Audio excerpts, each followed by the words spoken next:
Добрый день. 263 видео. Антология. Видимость, ответственность. Мы говорим сейчас о проектировании информационной системы и о том, что для нее нужна некоторая антология. Все, кто участвует, должны быть представлены как сущности в этой системе. И вот тут возникают две проблемы. Первая проблема видимости. Каждый участник должен видеть ровно столько, сколько ему необходимо для работы, ни больше, ни меньше.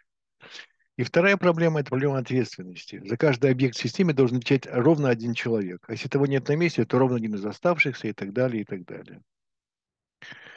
Так вот, мы решили, что можно описать нашу антологию в виде объектов, в виде трех деревьев. Дерево вложенности или дерево объектов, дерево вложенности типов, дерево наследования типов. Вот эти три дерева и будут для нас описанием антологии. Давайте выясним, что там является корнем в каждом дереве. Вот эти три дерева. Дерево объектов начинается с объекта, который называется О.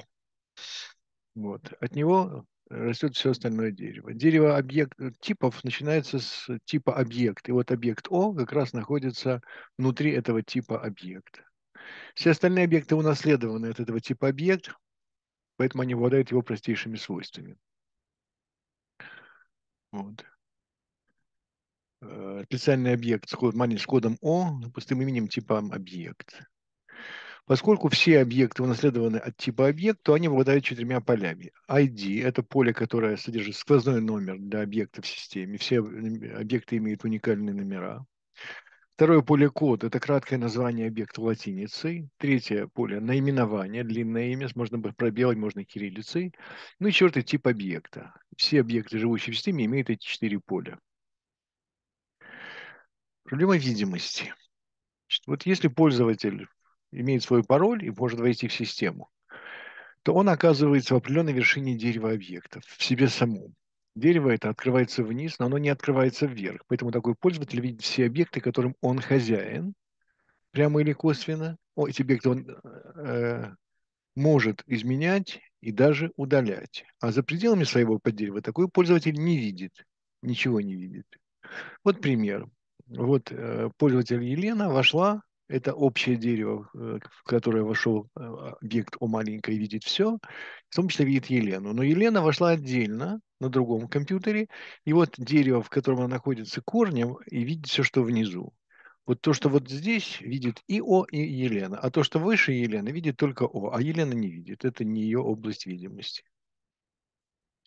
Ну и вторая проблема – область ответственности, кто кому хозяин.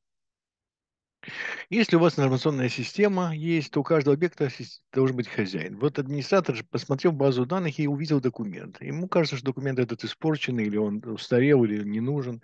Может ли администратор его исправить и удалить? Вообще говоря, нет. Он должен найти того человека, который за этот документ отвечает. И тот примет решение, стоит ли удалять или исправлять.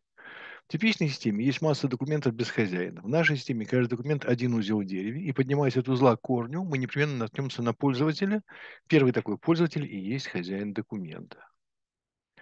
А если пользователь не отвечает, например, он заболел или уволился, но пока существует в системе, тогда у него есть начальник, надо идти выше по дереву, и у того тоже есть начальник и так далее. Начальник всем начальникам, корень дерева, объект О.